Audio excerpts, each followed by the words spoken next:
Bizerte, située à 65 km au nord de Tunis, concentre plus de la moitié de la population du gouvernorat. Face à la Méditerranée, la ville s'est érigée liée à l'activité portuaire du canal reliant la mer au lac de Bizerte. Un unique passage connecte les deux rives. Un pont mobile qui s'ouvre 2 ou 3 fois par jour, permettant l'accès des grands navires vers le port de Bizerte et le chantier naval de Menzel Bourguiba au fond du lac. L'expansion urbaine vers le périurbain qu'a subi l'agglomération de Bizerte lors des dernières décennies, liée aux insuffisances d'infrastructures de liaison, a fait que la ville souffre aujourd'hui de grands dysfonctionnements au niveau de la mobilité. En raison de cette unique sortie de la ville en direction du sud, le centre-ville est complètement congestionné. Ces problèmes s'aggravent lors des horaires d'ouverture du pont. Également, les échanges avec le Grand Tunis sont fortement affectés.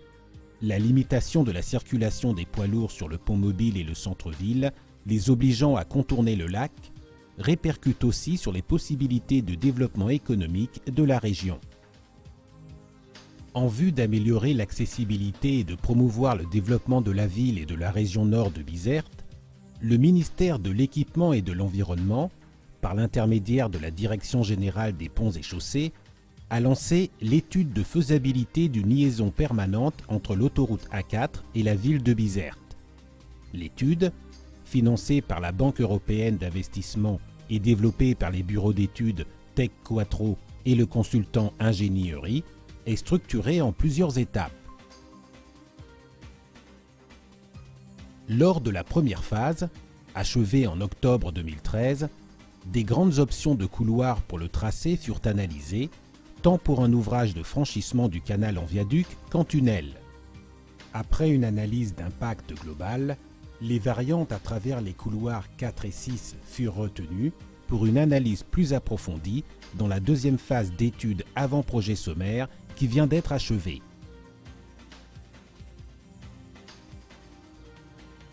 Les 2 couloirs analysés pour la nouvelle liaison routière répondent aux critères de voie rapide urbaine en 2 fois 2 voies admettant la circulation de poids lourds. Néanmoins, ces 2 couloirs ont des caractéristiques bien différentes. La nouvelle liaison à travers le couloir 4 agit en mode de rocade sud de la ville de Bizerte. Projetée pour une vitesse de 80 km/h, elle a un caractère périurbain. Se reliant à l'A4 et la RN8, la nouvelle liaison à travers le couloir 4 contourne Zarzouna, longeant la raffinerie par le sud. Elle passe contiguë au futur pôle agroalimentaire, puis elle se dirige vers le canal. De l'autre rive, elle longe la cimenterie et les terrains militaires, puis se raccorde au réseau routier au niveau de la RN11, desservant directement les zones d'activités industrielles, logistiques et portuaires. La réalisation de plusieurs échangeurs dénivelés côté sud permet d'offrir un bon réseau de communication adapté aux besoins du nouveau pôle économique et de donner accès direct à la population de Menzel Abderrahmane et Zarzouna Sud. Ce tracé ouvre la porte à se prolonger avec une future rocade nord à la ville, devenant un axe de structuration de la croissance urbaine, desservant les quartiers ouest et nord de Bizerte et redistribuant les flux de circulation d'entrée à la ville. Plusieurs variantes d'ouvrages ont été étudiées pour la traversée du lac, aussi bien en viaduc qu'en tunnel.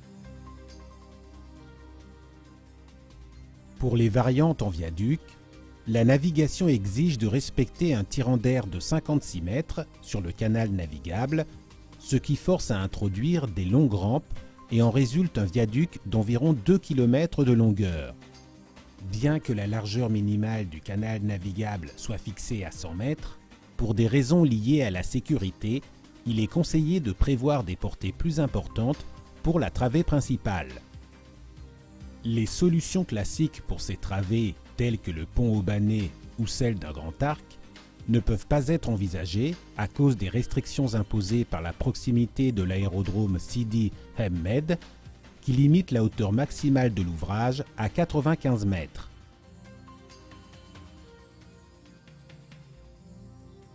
Dans le respect de ces contraintes, plusieurs typologies d'ouvrages ont été étudiées du point de vue faisabilité constructive, fonctionnelle, esthétique et budgétaire.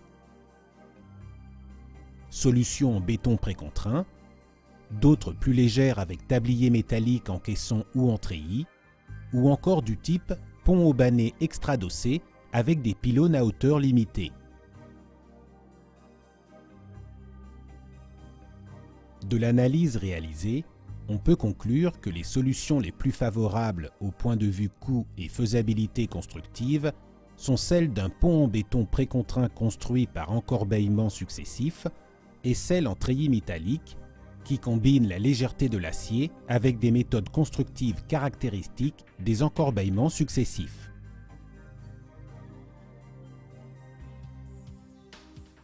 Pour les variantes en tunnel, le passage sous le lac, avec un tirant d'eau de 13 mètres lié aux contraintes géotechniques et topographiques, conditionne le tracé et impose pratiquement la nécessité de réaliser l'excavation avec tunnelier. Du côté nord, le tunnel est prolongé par une tranchée couverte, de façon à pouvoir rétablir la voie ferrée et les routes existantes. Il en résulte un tunnel de 2,8 km de longueur. Pour les ouvrages souterrains, la sécurité conditionne en grande partie le profil en travers type des 3 variantes analysées, devant garantir l'accessibilité aux équipes de secours et l'évacuation rapide des occupants des véhicules en cas d'urgence. Mais la réalisation d'un tunnel à travers le couloir 4 est finalement écartée en raison des coûts de construction beaucoup plus importants que pour les ouvrages en viaduc.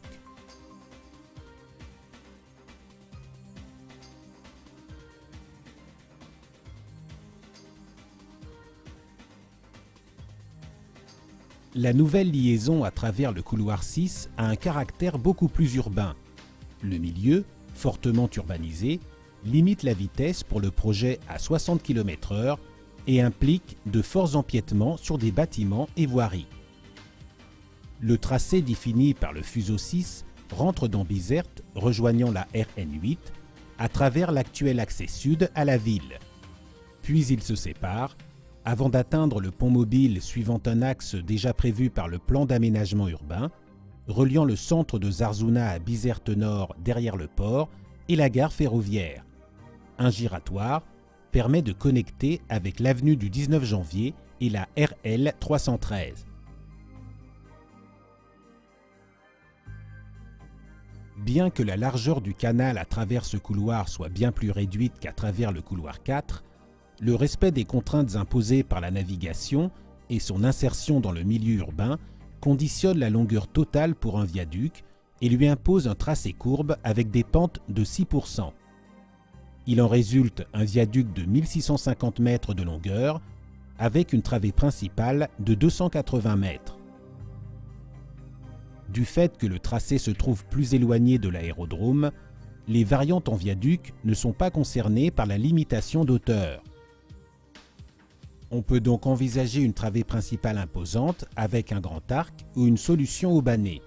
Néanmoins, les nombreux empiètements et le fort impact visuel que comporte la réalisation des travées d'accès dans le milieu urbain ne sont pas à négliger.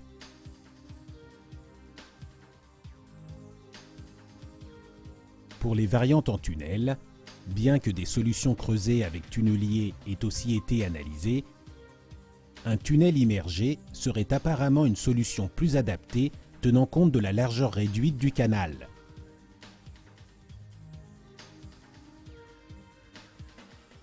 Au niveau des rives, l'ouvrage se prolonge avec des tranchées couvertes entre parois moulées, de façon à pouvoir réaménager l'espace urbain et rétablir la continuité des voiries déjà existantes.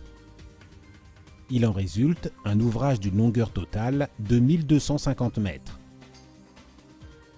Mais la construction de l'ouvrage comporte d'importantes perturbations aux activités portuaires et ferroviaires, ainsi que la démolition de nombreux bâtiments.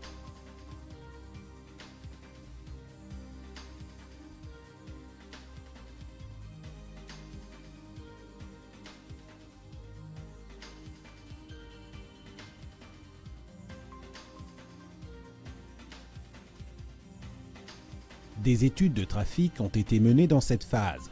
ce qui a permis de constater qu'à moyen terme, la nouvelle liaison à travers le couloir 6 ne permet pas d'absorber les prévisions de demande de trafic en raison de la congestion des giratoires et ne permet pas de répondre à la totalité des objectifs recherchés par le projet. Le couloir 4, avec ses échangeurs dénivelés, a une meilleure capacité d'absorption du trafic et permet de réduire notablement les temps de trajet interlacs. Il contribuera à décongestionner le centre-ville et à redistribuer les charges de trafic dans le réseau routier. En mode de rocade sud de Bizerte, la nouvelle liaison fournit une liaison structurante pour le développement urbain et socio-économique de la région de Bizerte.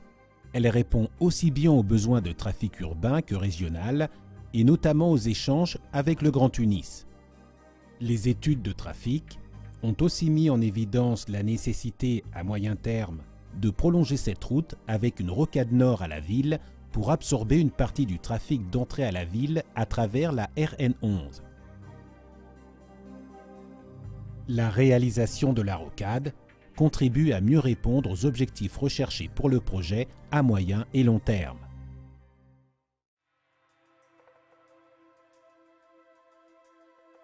Les deux couloirs de tracé ont donc été analysés et évalués face à leur impact sur le milieu ainsi qu'en termes de rentabilité, tant avec la traversée du canal en viaduc qu'en tunnel.